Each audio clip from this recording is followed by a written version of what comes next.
Hello and welcome to Half Crafts. My name is Charlotte and this is my channel where I talk general rubbish about my chaotic crafty life. I live on the south coast of England with my 5 neurospicy children and crafting keeps me sane. Hello, hello, hello. It's been a while. I'm sorry if you can hear my tumble dryer in the background, but it needs to be on because it's literally rained for like a week and a half straight here in England. Happy beginning of June. But yes, so I thought I would just come on and have a little chit chat, catch you up on what I've been knitting and talk about life because there's been some things going on in my life. Hence why I haven't been around much. And I thought while I chit chat about that, I'm going to use my supported spindle because I'm really loving that at the moment. Funny how it's called supported spindle, and it's been emotionally supporting me this week. It's been the thing that I've been grabbing for the most, actually mainly because I love the colours. I feel like I need a bit of colour in my life and I can't wait to see what it looks like plied up, so I really want to get it finished, but I'll show you that in a minute. So I hope you're all well. I hope that life has been a little bit easier for you guys than it has for me. That sounds really dramatic. Like nothing dreadful. Wow, pretty dreadful. No, nothing. Everybody is fine. The children are fine. I am fine. We are very blessed to be healthy and happy. It's other outside things that have been going on. So anywho, right. So let me bring you up to speed on socks because that is literally all I have been knitting is socks. So I have finished one of Pete's socks and I'm really happy about it. I love it. He's tried it on. It fits fine.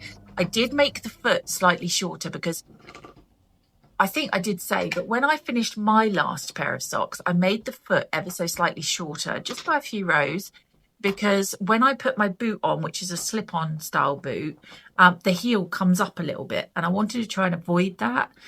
So I made the foot slightly shorter and it definitely has helped. So I wanted to do the same with Pete because Pete wears boots a lot as well. So I got him to try it on because of Pete's tisms. He noticed straight away and he's like, oh, this fits differently. I'm like, it will be fine. It will be fine. Just get over the tisms. It'll be fine. So yes, I've made one sock. Now it's Father's Day here in the UK on Sunday, the 21st of June. So I'd really like to have these finished for Father's Day, for a little gift for Pete. So I'm on the second sock.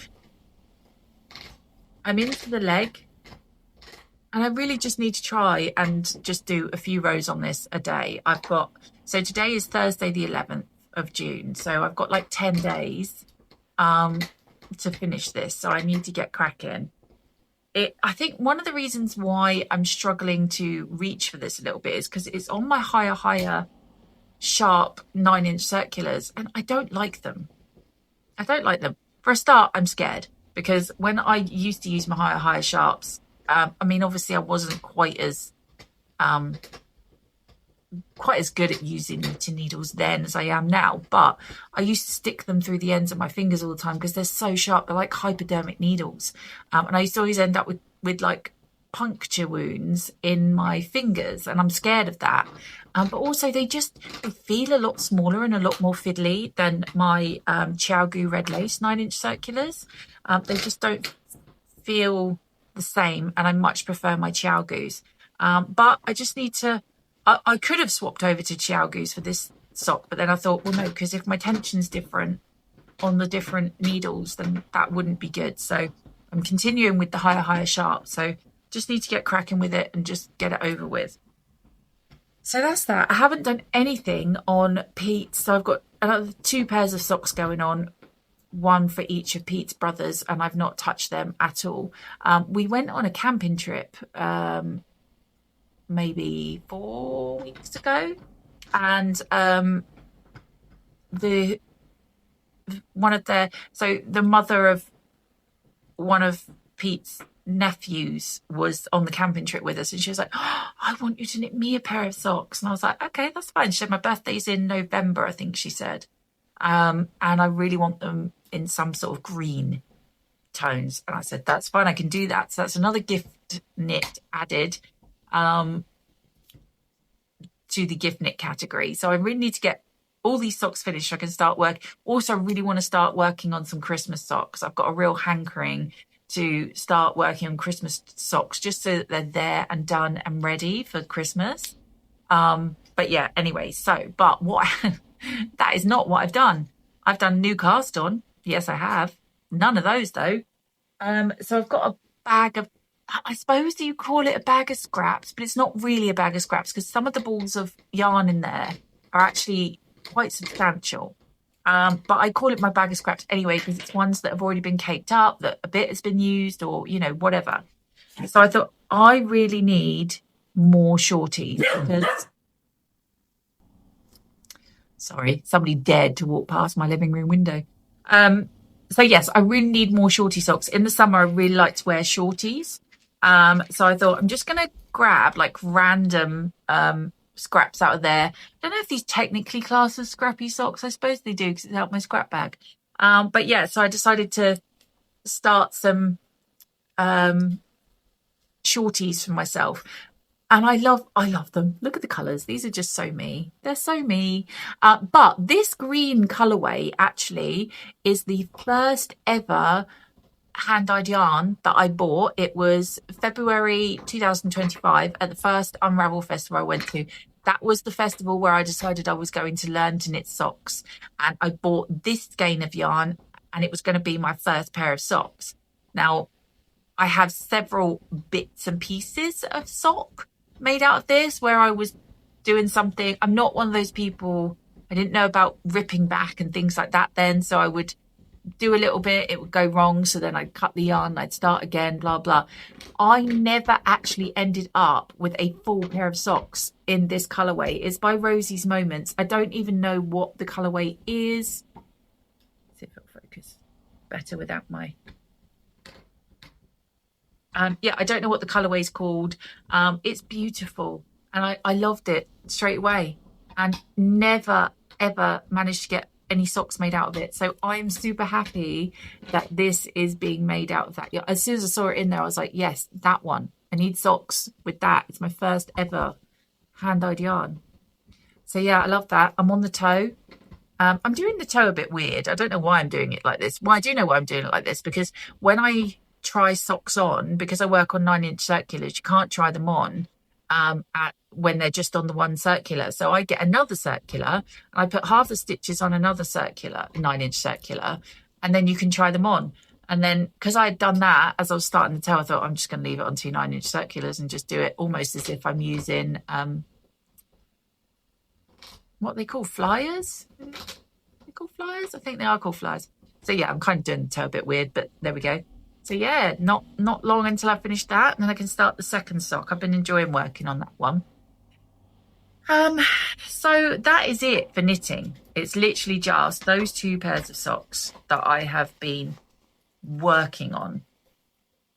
All the other stuff that I've been doing has been spinning, really, because I really want to.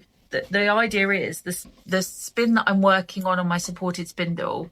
It was a 100-gram floof. And I'm hoping that there's going to be enough there once it's plied and spun. Plied and... Yeah, my brain's not working today. Once it's plied and finished, I'm hoping there's going to be enough there for me to make a pair of socks with that. But yeah, we will see. So I'll get my supported spindle out. So this is how far, this is the second lot. So I've already filled up the spindle once and emptied it. That's on a bobbin up there because I'm going to ply it on my spinning wheel.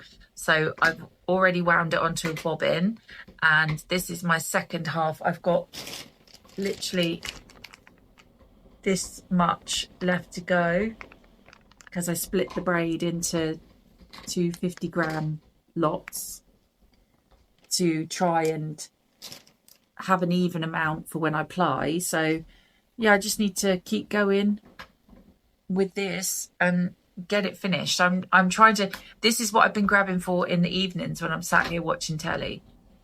So yeah, I'll just continue doing this spin whilst I update you on my life. Firstly, let's address the white grey elephant in the room. Dogs are barking.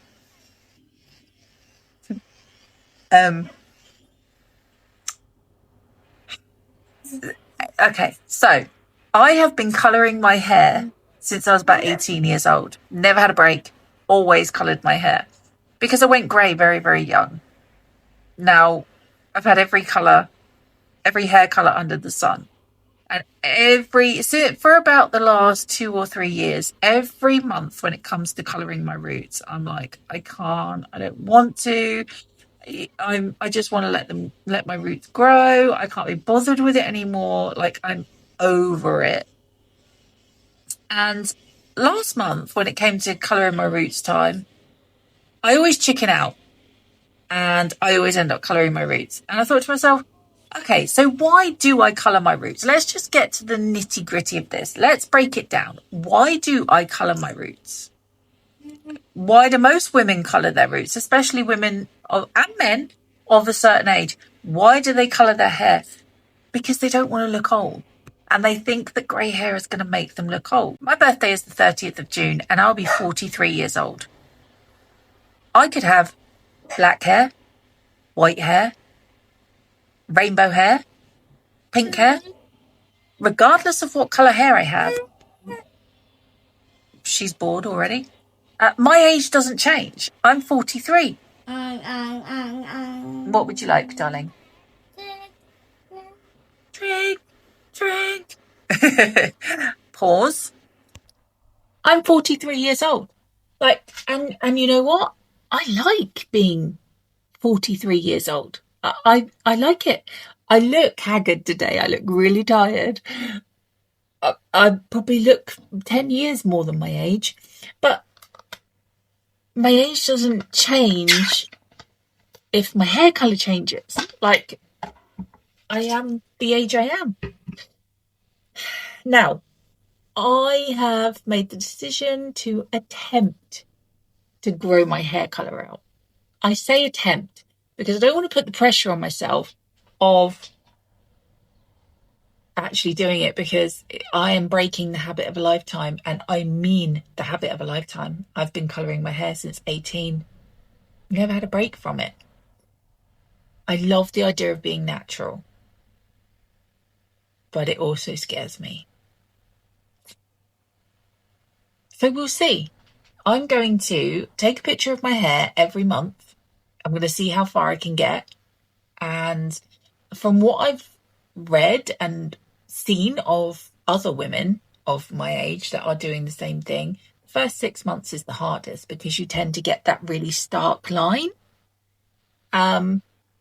However, after that, because your hair grows at different times, different lengths, and I will eventually kind of have it chopped to like my shoulders, but eventually it kind of looks a bit more like a grey fade, or a bit more like a balayage type effect rather than the stark line. So that's where we're aiming for. I really want to do it. I really want that stress of every month having to work out where my roots are going to be. If I've got an event that I'm going to, think, oh, okay, well, I'm going to need to colour my roots that time because otherwise I'll have grey roots for this time. And I'm just over it. I've got so many other things to think about. And I really don't want to have to keep thinking about my roots. So there we go. So I'm going to look a bit cuckoo for a while.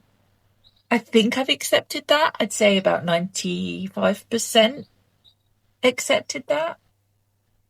I just need to get out of that mindset of my grey roots making me look old. And it's a really difficult mindset to get out of. Romany's followed me. Hello, Romany. Circus. Oh, circus badge. Watching Dougie. So what have I been up to the last couple of weeks? So it's been half term. And Then the week before half term, I think it was, I trapped a nerve in my neck, and right here, and I didn't do anything. I did it in my sleep. So that really wasn't fun. And I had to resort to some quite strong painkillers.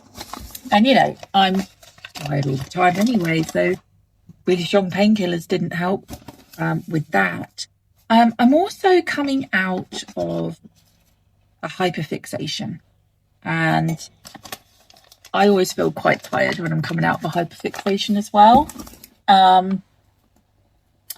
Obviously, my hyperfixation has been spinning, and that's fantastic. I don't ever really regret my hyperfixations because I enjoy them and I'm good at managing them.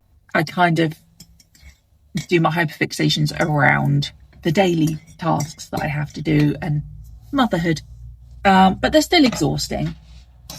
And so I'm just coming out of that spinning hyperfixation. My neck still hurts, so if I'm a little bit stiff, that's why. Oh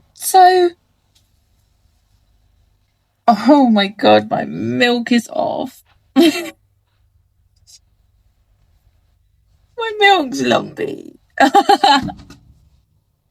As we said, I still managed to do the normal things during hyperfixation, except buy fresh milk. Clearly. No, I'm joking. That's because I've been away. Oh, that milk was fine yesterday. Oh. Oh. I can have coffee. I've got coffee right now. It's fine. I can have coffee. So the first thing that's happened this week is I had to have my cat put to sleep on Tuesday. She was 20 years old, and I've had her since she was 6 weeks old, and I'm 43 in a couple of weeks, so nearly half my life I've had her. I had her before I had any children. She was just the sweetest, like most amazing little cat, and I've never really been a cat person. The reason that I got her is because my ex-husband, my older 3 children's dad, said that I wasn't allowed a dog, but he didn't mind me getting a cat. So I ended up with Duck, and she was just perfect. And the kids have never known any life without her.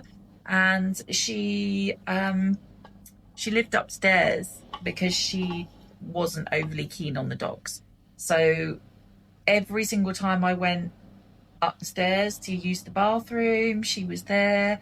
We have a cupboard in our bathroom, and that was Duck's cupboard, and it had like her litter tray and her food and whatnot in it. And every single time I had a bath, she would sit on the side of the bath with me the whole time. Every time I bath Romany, because I sit on a camping chair up there in front of the bath, she would come and sit on my lap the whole time.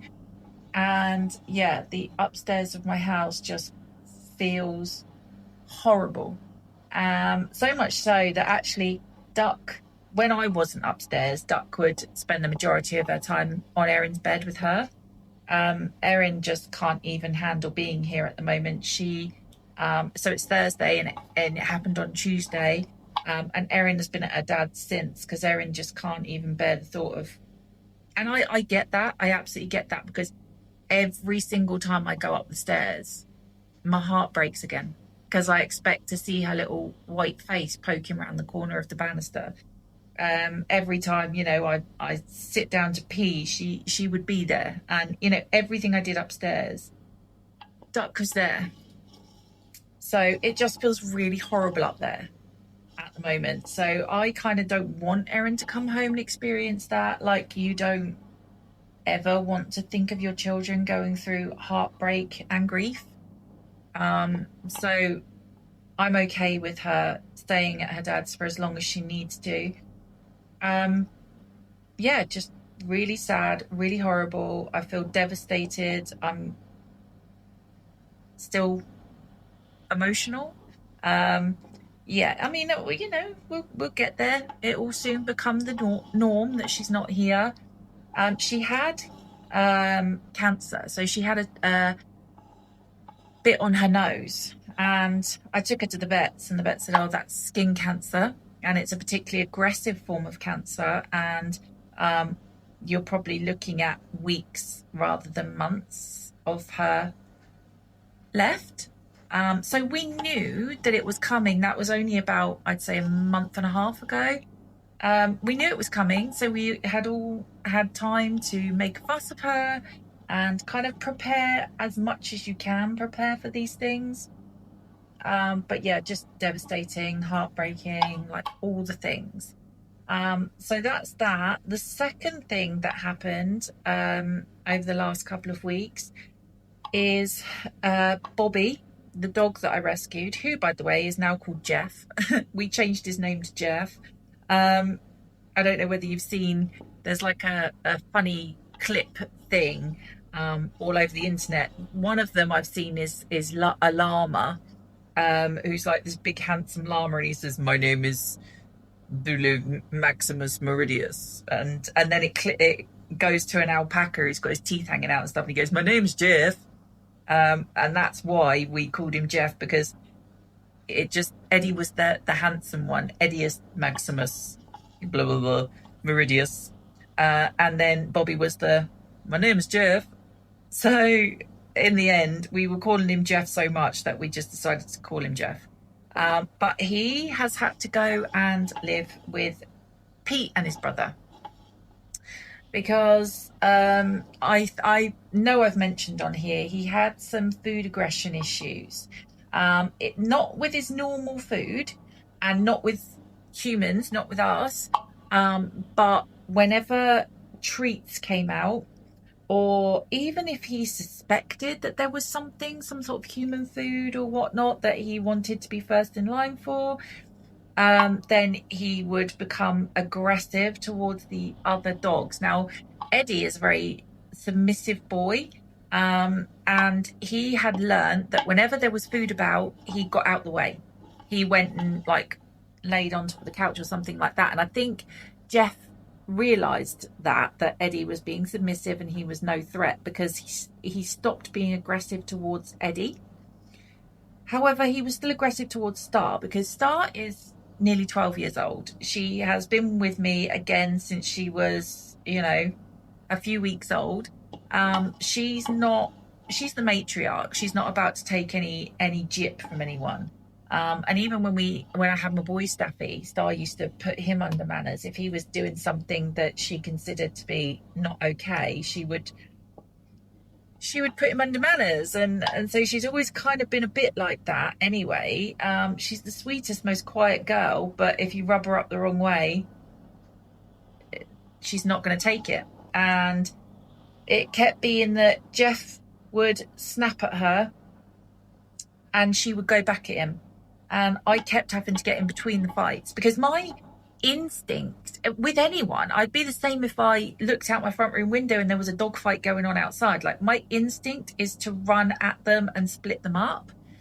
And Pete kept saying to me, stop doing it, because you're gonna get bitten, grab a cushion or something like that. And I'm like, that's all very well saying it, but when you're in the moment, like, all you've got in those instances is your knee-jerk reaction. And unfortunately, my knee-jerk reaction was to get in between them. Grab one of the dogs. That's what I would do. And he was saying, you're gonna end up with your tendons severed, and then what are the children gonna do? And I knew he was right, but I just couldn't help myself. Like, it was just what is it? Like a primeval, you know what I mean? Like an inbuilt instinct that I couldn't really control. Anyway, so it came to a head. I was trying everything I could, to make sure that all treats were supervised, and I would warn Star before she walked too close or anything like that. And it was becoming a little bit stressful. And then I came in from shopping one day and gave them treats, like I do when I go to the pet store to get their food or whatnot. I always buy them treats. I'd supervise the treats in the front room. I stand in the middle of all three of them to make sure that nobody crosses any invisible boundaries into the other one's, treat territory. That was all good. They'd all finished their treats. walked out into the kitchen to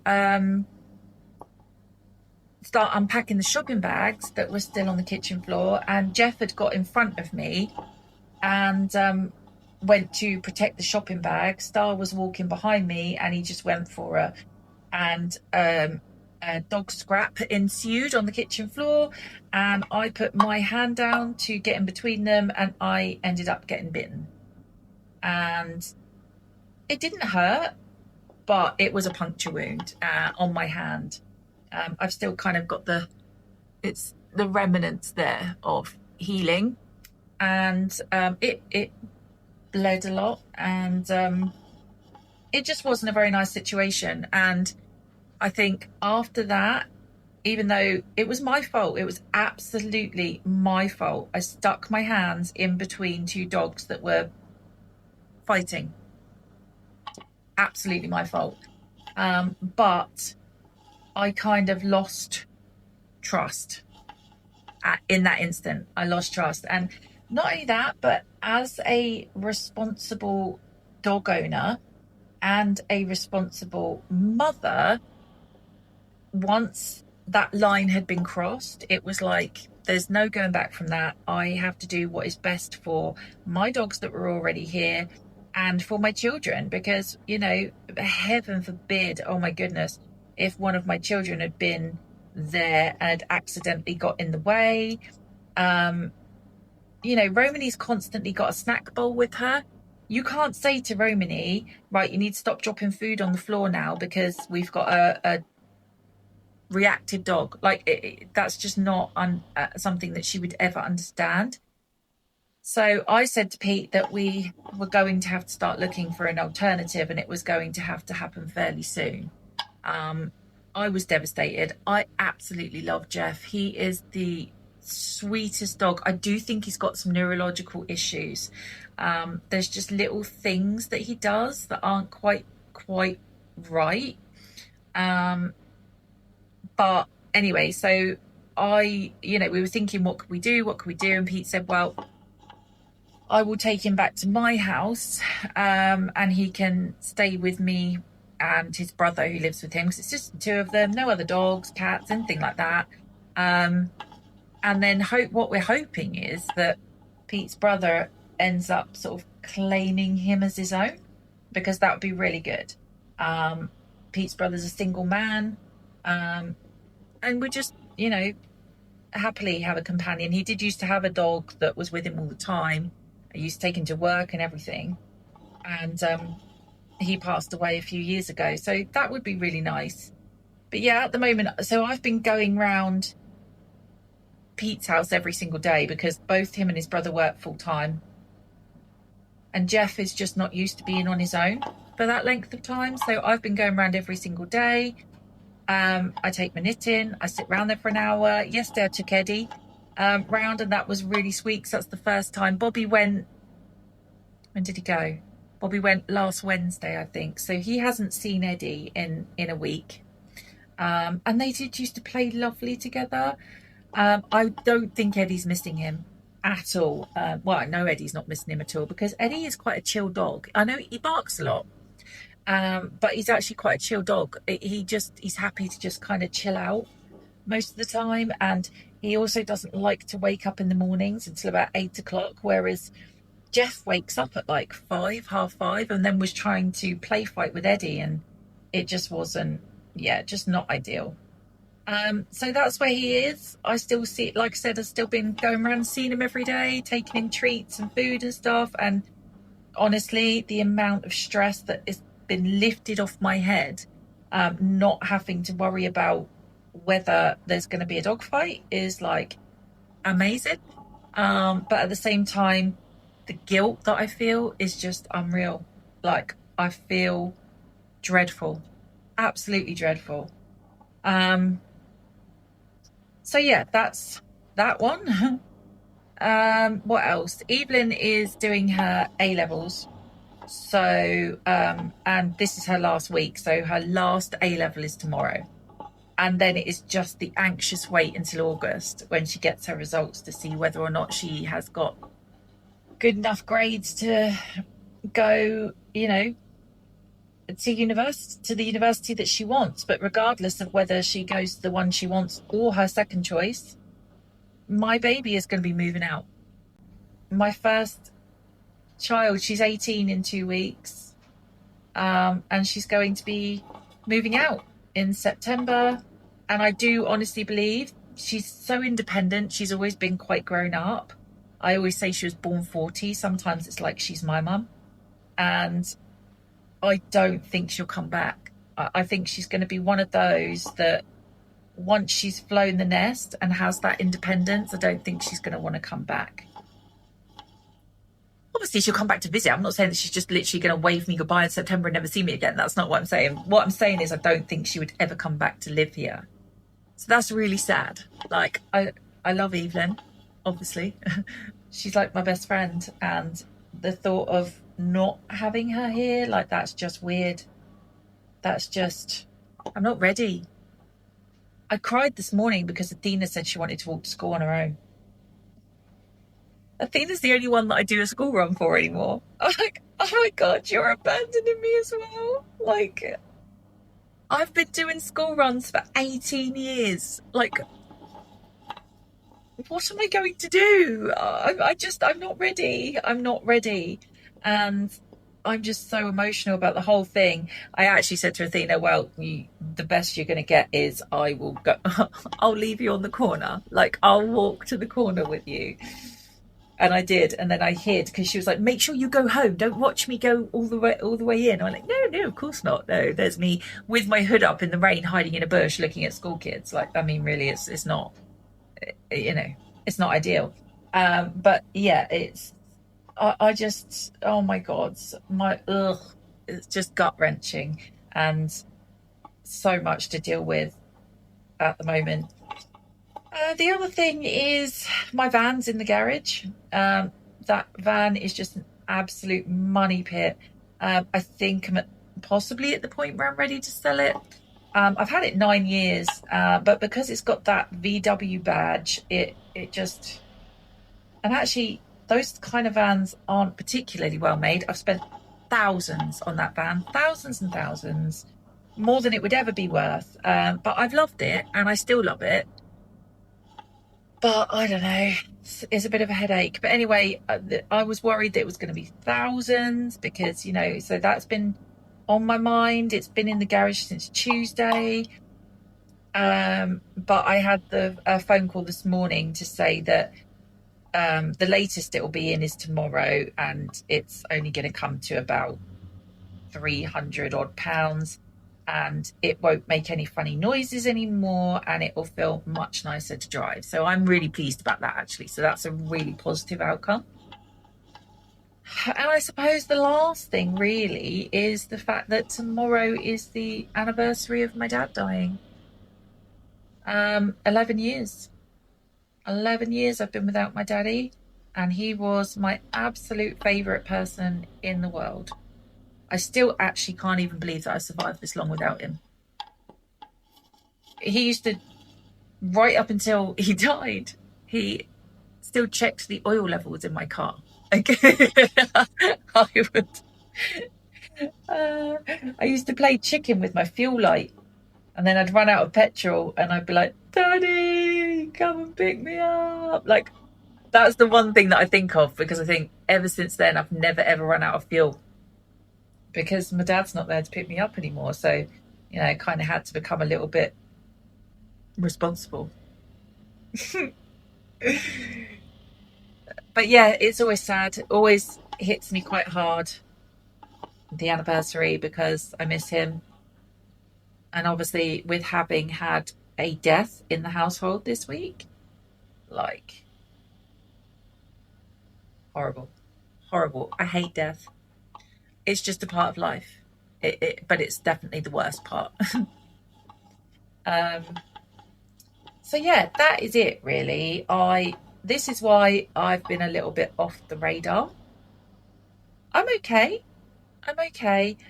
It's a lot. And yeah, just most of it's over now. It's just moving on. Obviously the Evelyn thing isn't over. that's not going to be over until September. But yeah, so there you go. But anyway, I am not going to moan any longer. I am going to go and do something useful. Spinning's useful, right? This is useful. It will be when I'm wearing a beautiful pair of socks. So going forward, I have actually been thinking this morning that I might, like, I don't know why. So we're not even fully into summer yet, and I'm thinking about Christmas.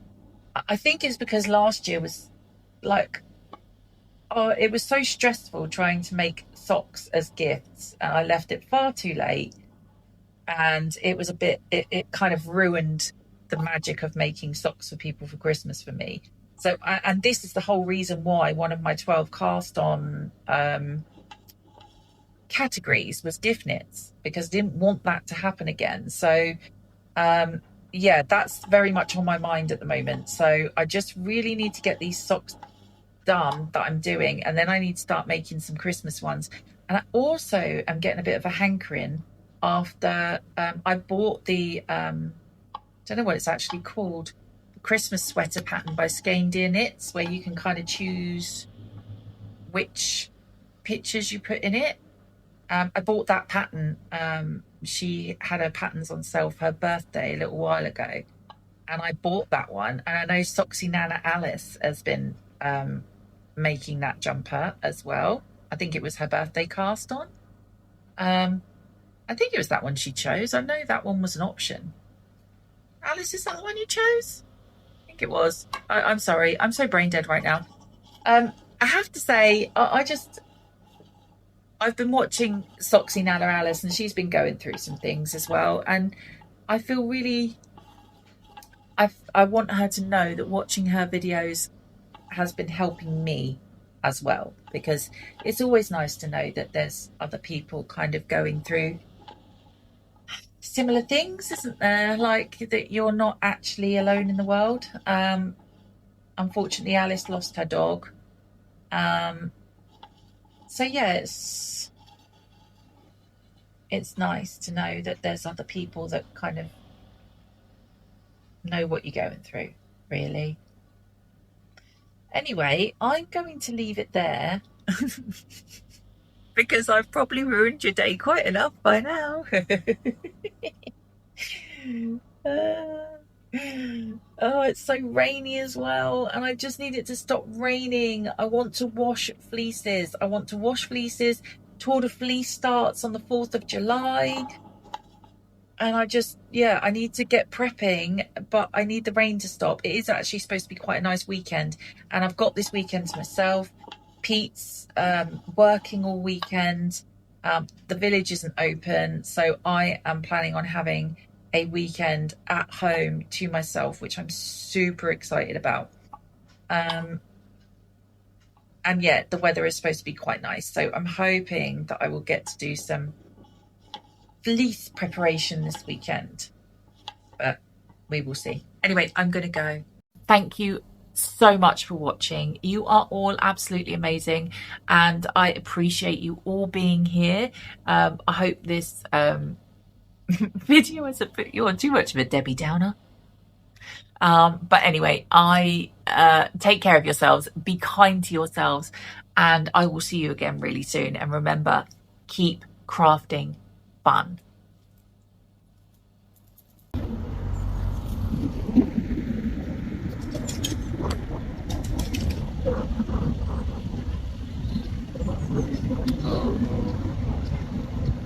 That is the best thing ever.